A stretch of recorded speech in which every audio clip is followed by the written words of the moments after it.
不用停车，乘客照样可以上下车。下面我们一起去看一下吧。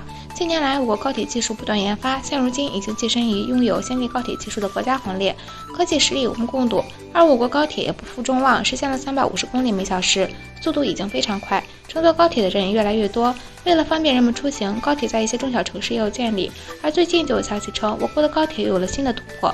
据说高铁不用停车，乘客也可以实现上下车。现如今人们出行越发的频繁，高铁上下车换乘也会浪费不少的时间，而我国研发的不停站高铁，乘客就可以提前进入到车厢，高铁来临的时候会自动带上这节车厢，然后行驶。而需要下车换乘的乘客也是如此，只需要看好在哪一站下车，然后直接到指定车厢站好，车厢就可以完成自动换乘，不浪费乘客的时间，高铁也不会停靠，这样对于人们的出行就更加的友好了。不得不说，这一高铁的研发又能推进人类的进步，方便人们的出行。小伙伴们，你们对此有什么不同看法吗？